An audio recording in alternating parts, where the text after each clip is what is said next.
Welcome back to the Deep Dive. Today, we are strapping in for, well, a pretty serious ride through human anatomy. We certainly are. We're tackling the body's very own high-pressure filtration plant, the renal system. And we aren't just skimming here. We are cracking open the heavy artillery.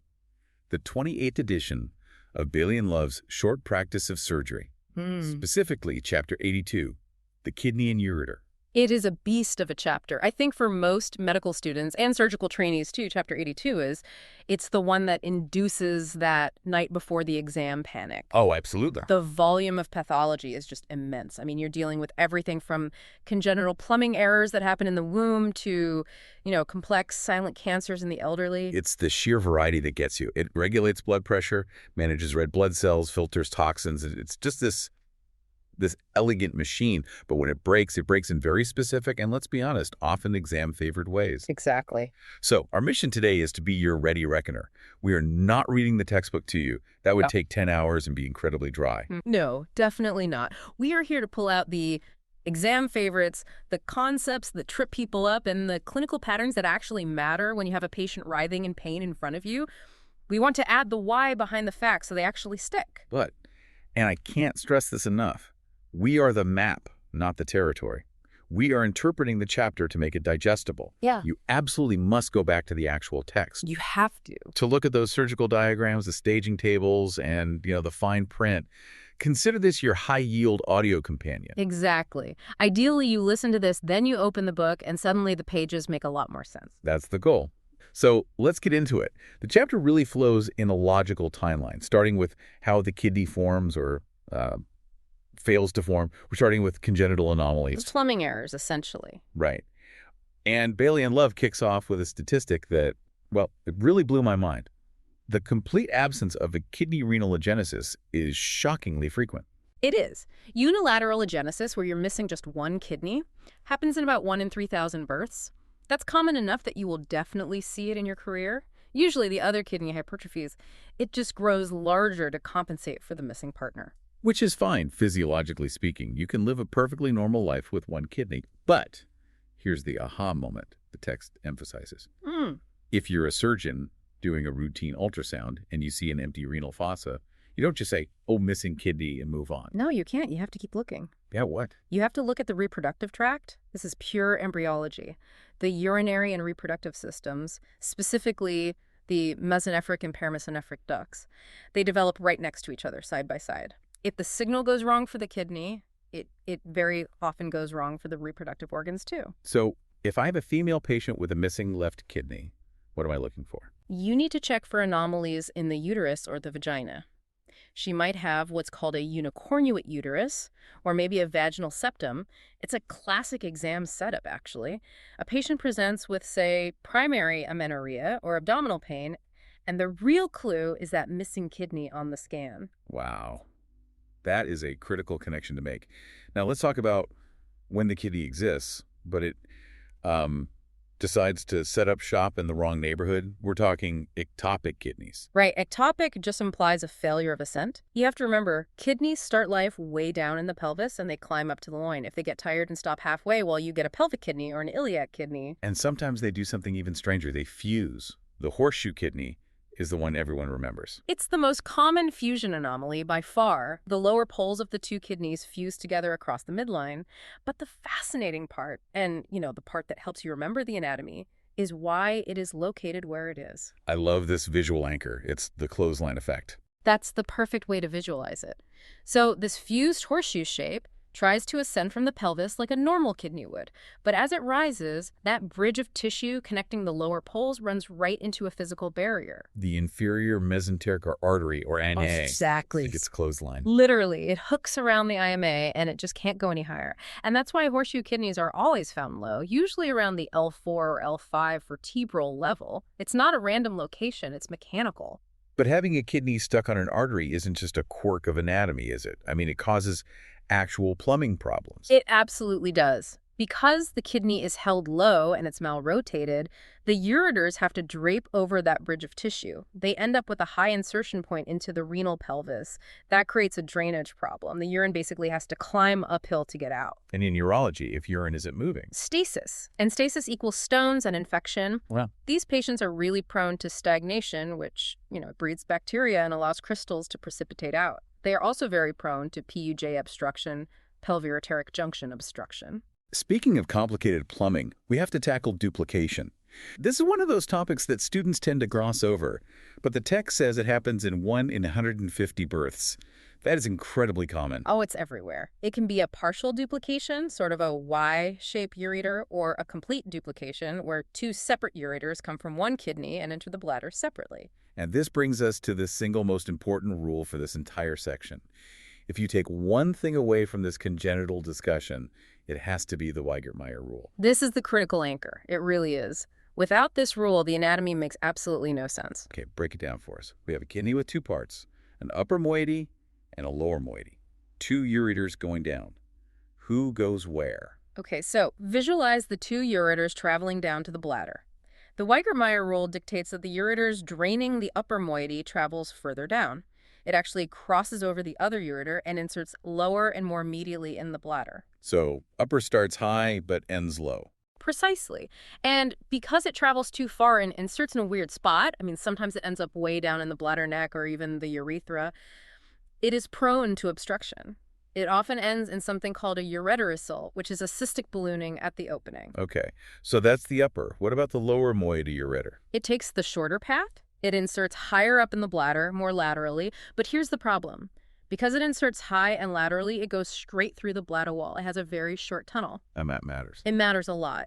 The anti-reflux mechanism of the bladder relies on a long oblique tunnel through the muscle. So the lower moiety ureter, with its short tunnel, is prone to reflux, or VUR, vesicoheteric reflux. So to synthesize, the upper moiety obstructs, and you should think of your ureterocele, the lower moiety refluxes. Spot on. Upper obstructs, lower refluxes. If you remember that, you're golden. Let's apply this. I want to construct a fictional case study, just to see if this holds up. Imagine a mother brings in her 6-year-old daughter. The mom says, "Doctor, she's toilet trained, and she goes to the bathroom normally every few hours. But her underwear is constantly wet. She has continuous incontinence." That is the classic, absolutely textbook presentation of an ectopic ureter in a female. Walk us through the detective work. Why the continuous wetting if she voids normally? Okay, so the normal voiding tells you she has a functional bladder and at least one normal ureter filling it. That's very likely the lower moiety system doing its job. Right. But the continuous wetting tells you there is a second pipe that is bypassing the valve.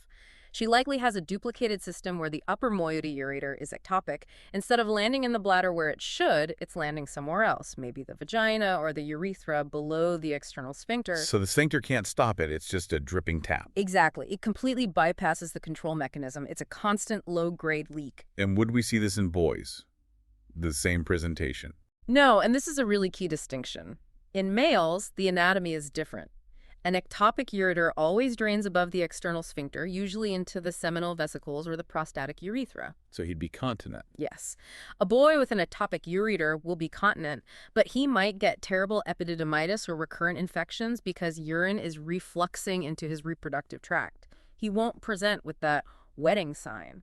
That is fascinating. So continuous incontinence in a toilet-trained girl is a duplex kidney until proven otherwise. Absolutely. You have to investigate that. Before we move off congenital, let's talk about PUJ obstruction and a very specific, vivid symptom called Dial's crisis. I call this the binge and purge pain.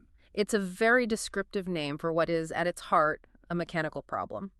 The pelviureteric junction, the PUJ, is where the kidney funnel narrows down into the ureter. If that segment is kinked, or if it lacks peristalsis, well, urine can't get out easily. And the crisis happens when the system is overloaded. Exactly right. Picture a college student on a Friday night. They drink 3 pints of beer in quick succession. Beer is a diuretic. The kidney suddenly ramps up urine production massively, but the drain is blocked. Oh, no. The renal pelvis swells up like a balloon. We call that hydronephrosis, and it causes acute, excruciating loin pain. That's the binge. And then, usually an hour or two later, the pressure builds up enough to either force urine through the narrow segment or the spasm just relaxes. Hmm. The patient rushes to the toilet, passes a huge volume of urine polyuria, and the pain instantly vanishes. That's the purge. It's such a clear history. But Baily and Love warns us we can't just rely on the story. We need objective proof. Right, you need a diuretic renogram. It's an isotope scan. You inject a radioisotope, and then you give a diuretic like furosemide to challenge the system. You measure how long it takes for half the tracer to leave the kidney. And what's the magic number? If the T-half max is greater than 20 minutes, that is a confirmed obstruction. The kidney can't clear itself under pressure. So if you hear that story, order the renogram. Finally, for this section, cysts. The text mentions the Bosniak classification. This is so crucial for distinguishing a harmless little water balloon from a potential cancer. It's a 4-tier system based on CT findings. Well, it's not just about the size of the cyst, is it? No, not at all. It's about complexity. A Bosniak first is a simple, thin-walled cyst, totally benign. You can ignore it. Oh. But as you go up to sex 3 and 4, you start seeing things. Septations, which are internal walls, calcifications, and most importantly, contrast enhancement. And where is the real danger zone? Bosniak the third and 4.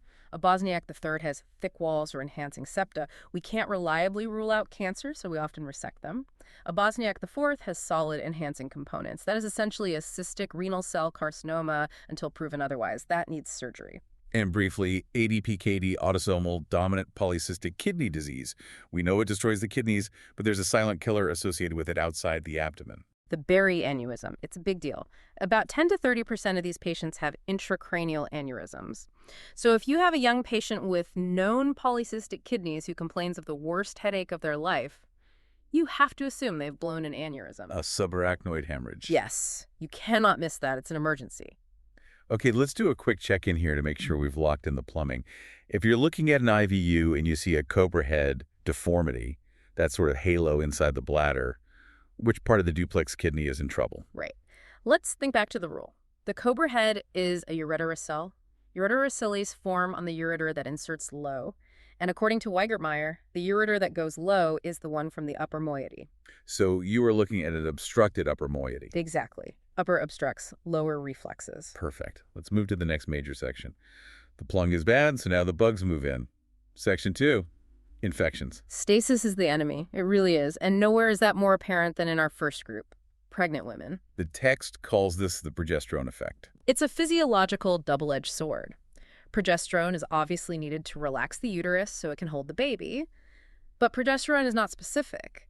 It relaxes smooth muscle everywhere. Yeah. So the ureters lose their tone and they dilate. They become lazy tubes. And a lazy tube allows bacteria to swim upstream. That's it. It facilitates the ascent of bacteria from the bladder up to the kidney. That's why pyelonephritis is significantly more common in pregnancy. And the stakes are so much higher. Because it's not just the mother at risk here. Right. A bad kidney infection can trigger preterm labor or cause low birth weight. And that is why we treat asymptomatic bacteriuria in pregnancy. In a non-pregnant woman, if she has bugs in her urine but no symptoms, we usually just leave it alone. In a pregnant woman, we must treat it to protect the pregnancy. Okay, now let's dial up the severity. We need to talk about a condition that sounds like a horror movie diagnosis. Yeah. Emphysematous pyelonephritis. This is a true urological emergency. Emphysematous means gas.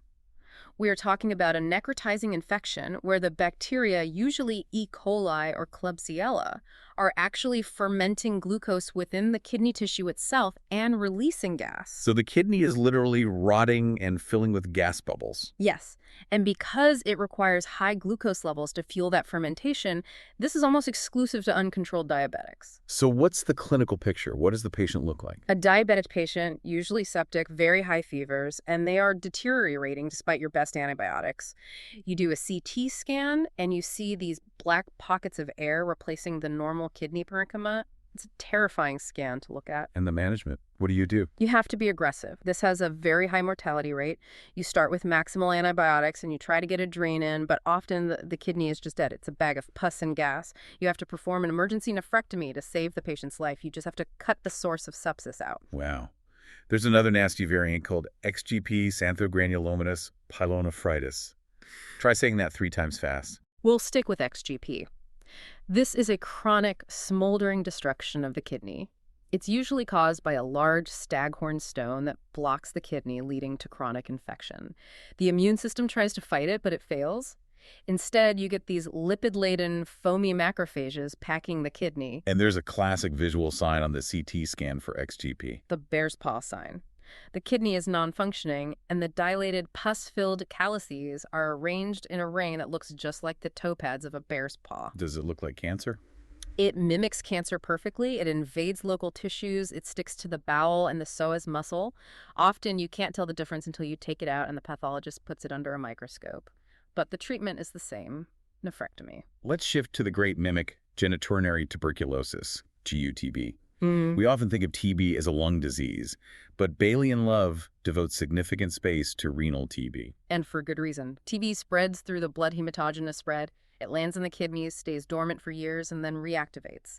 The classic clue here, the thing you have to look for, is something called sterile pyuria. Explain that, because it sounds like a complete contradiction. It does. So you have a patient with urinary symptoms, frequency, pain. You dip the urine and it shows leukocytes. You look under the microscope and you see pus cells. You think, okay, simple UTI.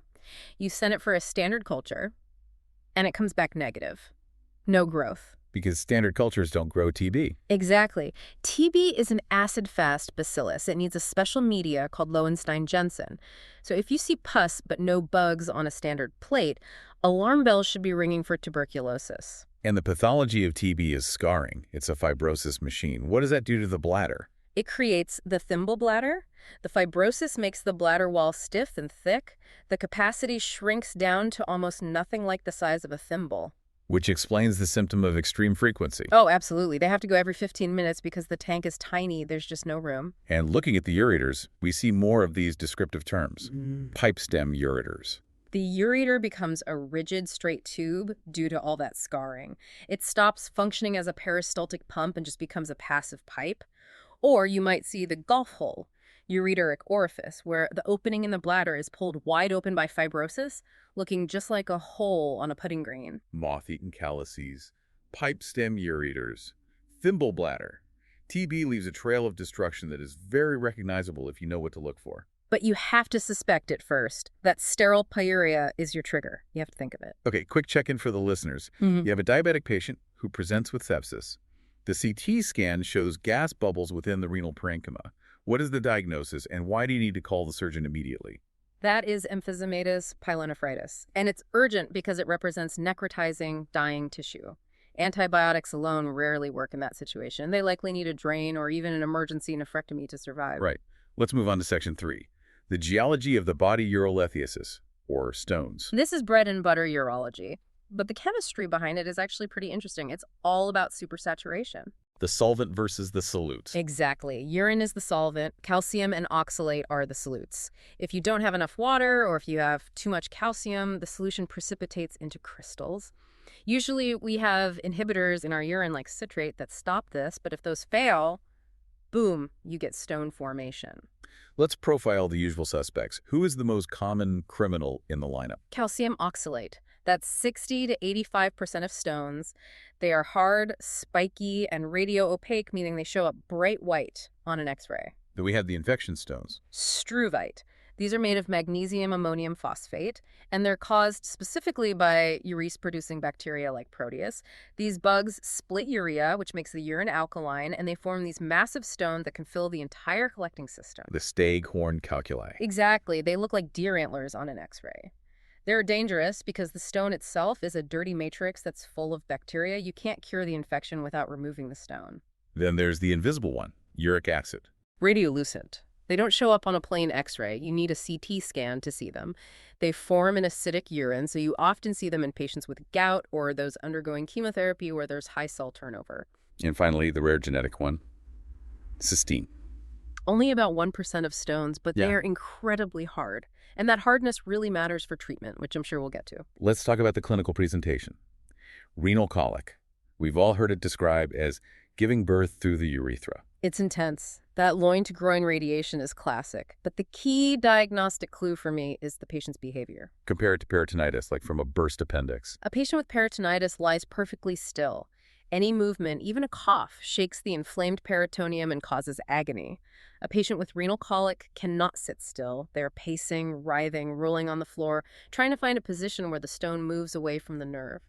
If your patient is doing laps around the ER, think stones. Diagnosis is usually a non-contrast CT and NCCT. Once we see it, we have a decision tree. Size matters a lot. If it's under 5 millimeters, it will likely pass on its own. So we use watchful waiting and maybe some medical expulsive therapy. This is where we use drugs like tamsulosin. How does an alpha blocker help a stone pass? It's not a painkiller. It's all about receptors. The distal ureter, the bottom part near the bladder, is rich in alpha-1A adrenergic receptors. Tamsulosin is an alpha blocker.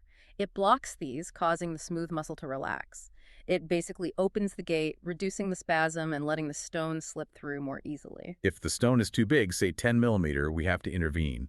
We can blast it from the outside with ESWL shockwave lithotripsy. Right, and it's non-invasive, which patients love, but you're shattering the stone into fragments, and if those fragments all rush down the ureter at once, they can block it. This has a great German name. Steinstrasse. It means street of stones. It's basically a traffic jam of gravel in the ureter, and it can be just as painful as the original stone. If the stone is really big, or if it's one of those staghorns, shockwave won't work. We need the heavy machinery. PCNL.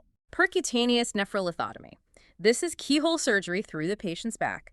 You puncture directly into the kidney, dilate a tract, and put a scope in to physically break up and suck out the stone.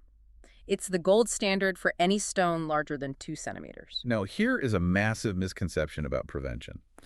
If I have calcium oxalate stones, logic tells me I should stop eating calcium, right? No dairy, no cheese. That is the worst thing you can do, and Baily and Love is very clear on this. Why? It seems so counterintuitive. It's a gut chemistry issue. Normally, the calcium you eat binds to oxalate in your intestines, and you just poop it out as calcium oxalate. It never gets into your bloodstream. Okay. If you restrict calcium, there is nothing in your gut to bind the oxalate. So all that free oxalate gets absorbed into the blood, it goes to the kidneys, and meets the calcium there to form even more stones. So restricting calcium in your diet actually causes calcium stones in your urine. Correct. You should maintain a normal calcium intake. Instead, you restrict salt and animal protein, and most importantly, you drink 2.5 liters of water a day. Check-in point. We mentioned cystine stones are rare but very hard. Why would we avoid ESWL, the shockwave therapy, for a patient with a large cystine stone? It's simple physics. Cystine is too dense. It just doesn't fragment well with shock waves. You'll just end up bruising the kidney without actually breaking the stone. For cystine, you need to go in with a laser or PCNL. Section 4. Trauma. We're moving from geology to kinetic energy. The kidney is tucked up nicely under the rib, so it's pretty well protected. But blunt force car accidents falls from a height that can smash it. There's a specific rule for when to scan a trauma patient, right? We don't CT everyone with blood in their urine. No, we don't. The rule is, if there is gross hematuria visible blood, you always scan. But if it's just microscopic hematuria, you only scan if the patient is in shock. So a systolic blood pressure under 90. And surprisingly, even if the kidney is shattered, say grade of the third injury, we usually don't operate. Modern trauma management is very conservative. The kidney is remarkably good at healing itself if you just keep the patient on bed rest. We only operate if they are hemodynamically unstable, so actively bleeding to death, or if they have an avulsion of the renal pedicle. Wait, explain pedicle avulsion. That's a grade V injury. It's a catastrophic deceleration force that rips the renal artery and vein right off the aorta and the IVC. The kidney has no blood supply at all. That is a surgical emergency, but frankly, it's often very hard to save the kidney in that situation. Now, ureteric trauma is a different story. The text implies the biggest threat to the ureter isn't a steering wheel, it's a surgeon. It's us. Iatrogenic injury is the #1 cause. The ureter is the innocent bystander of abdominal surgery. And the most common culprit. The gynecologist doing a hysterectomy. No shade to our gynae colleagues, but why is it so risky there? Anatomy again. There's a famous saying, water flows under the bridge. As the uterine artery, the bridge, approaches the uterus, it crosses directly over the ureter, the water. When the surgeon clamps the artery to stop bleeding, it is very, very easy to accidentally clamp or tie the ureter that's sitting just underneath it. So you've cut the ureter, what do you do? If you see it happening, you fix it immediately. If it's a clean cut, you can sew it back together, an end-to-end anastomosis. You usually spatulate the ends to make the opening wide so it doesn't scar down. But what if a huge chunk is missing? Say the lower third is gone from a difficult cancer operation. You can't stretch the ureter that far. This is where urology gets really creative. You can't bring the ureter to the bladder, so you have to bring the bladder to the ureter. The sausage. Right. You mobilize the bladder, you pull it up, and you literally stitch it to the psoas muscle in the back so it stays up there. It bridges the gap. And if the gap is even bigger? Then you do a Bori flap. You take a rectangular flap of the bladder wall itself, flip it up, and roll it into a tube. You are literally constructing a new ureter out of bladder tissue. It's like medical origami. Okay, check in on trauma. A surgeon is doing a difficult hysterectomy and sees a flash of urine in the field. They suspect a ureteric injury. What is the immediate next step? Do not close. Assess immediately. You might need to inject dye like methylene blue into the bladder or the ureter to find the leak. If you find it, you repair it now. If you miss it, that patient develops a urinoma, sepsis, and might lose the kidney down the line. Final section, tumors. The silent killers. And here we're focusing on renal cell carcinoma, or RCC. This is an adenocarcinoma that arises from the proximal tubular epithelium of the kidney. We always learn the classic triad in med school: loin pain, a palpable mass, and hematuria. And if you see that triad in a patient, your heart should sink. It's the too late triad. It indicates advanced, often metastatic disease. It's really a historical finding now. So how do we find them now? Incidentalomas. A patient gets a CT scan for gallstones or back pain. And the radiologist calls and says, by the way, there's a 4-centimeter mass on the left kidney. That is how we catch them early these days. RCC is also known as the metabolic mimic. Why is that? Because of paraneoplastic syndromes. The tumor produces hormones it has no business making. It can pump out erythropoietin, causing polycythemia, way too many red blood cells. It can secrete a protein that acts just like parathyroid hormone, causing hypercalcemia. So if a patient comes in with high calcium, high red blood cells, and maybe a fever of unknown origin, you need to check the kidneys. Exactly. You have to think of it. There is one terrifying feature of RCC spread that we need to visualize: the tumor thrombus. This is unique. RCC loves veins. It invades the renal vein. But instead of just sending out microscopic cells, it grows as a solid finger of tumor. This thrombus grows out of the kidney, up the renal vein, turns the corner into the inferior vena cava, The IVC. and can grow all the way up the abdomen and literally enter the right atrium of the heart. So you can have a kidney tumor dangling inside the chambers of the heart. Yes. And amazingly, we can cure this. We put the patient on cardiopulmonary bypass, stop the heart, open the IVC, and pull the whole thrombus out in one piece. It's heroic surgery. Let's briefly mention the pediatric side, Wilms tumor. Or nephroblastoma. This is the most common renal tumor in children, usually toddlers between 1 and 4 years old. The classic story is that the parents feel a big mass in the belly while bathing the child. There is a specific radiological sign, the claw sign. Yes, since the tumor arises inside the kidney, it pushes the normal kidney tissue outward as it grows. On a scan, the normal kidney looks like a claw or a beak wrapped around the tumor. This is really useful to distinguish it from a neuroblastoma, which sits on top of the kidney and just pushes it down. And the prognosis. Excellent. It's one of the great success stories of pediatric oncology. Survival is over 90% with chemotherapy and surgery. Finally, we have TCC, transitional cell carcinoma, or urothelial carcinoma. This is usually thought of as a bladder cancer, but it can happen in the kidney. Right, it's the same lining. The key concept here is field change, or field defect. The entire urinary tract from the renal pelvis down the ureter all the way to the bladder is covered in this urothelium. If a patient smokes or is exposed to industrial dye chemicals, the entire field is exposed to the carcinogen in the urine. So if you find a tumor in the renal pelvis, You must check the bladder. And if you find a bladder tumor, you must check the upper tracts. It's a field defect. You have to treat the patient and their entire urinary tract, not just the single lesion you see today. we have covered a massive amount of ground today, from the girl with the wet underwear to the bear's paw of XGP and the street of stones. It's a dense chapter for sure, but if you hang your knowledge on these hooks, the Weigert-Meyer rule, the clothesline effect, the thimble bladder, it becomes much easier to navigate. Let's do a rapid-fire summary, a Ready Reckoner recap for the commute home. Okay, here we go. Look for the ectopic patterns. And remember, upper obstructs, ureterocele, lower refluxes. Beware the diabetic with gas, that's emphysematous pyelonephritis, and sterile pyuria, that's TB. CT is king. Tamsulosin helps them pass. And do not restrict calcium. Hematuria plus shock equals a scan. And remember, surgeons are the main cause of ureteric injury. The classic triad is late. And watch out for that tumor thrombus in the IVC. I want to leave the listeners with a provocative thought from the source material. Baily and Love mentions that the epidemiology of stones is shifting. It used to be mainly genetic. Now it's becoming environmental. As our diets get saltier and the planet gets hotter, leading to chronic mild dehydration, are we facing a future Stone Age? It's a real concern. The kidney stone belt in the USA is already expanding northward as temperatures rise. It just reinforces the simplest, cheapest, most effective medicine we have. Drink more water. 2.5 liters a day, folks. That's your prescription. That's it. Listeners, thank you for diving deep. Your call to action is simple. Open Chapter 82. Look at the staging diagrams for RCC. Look at the image of the cobra head. We've given you the map, but you need to walk the territory. Good luck with the revision. See you on the next deep dive.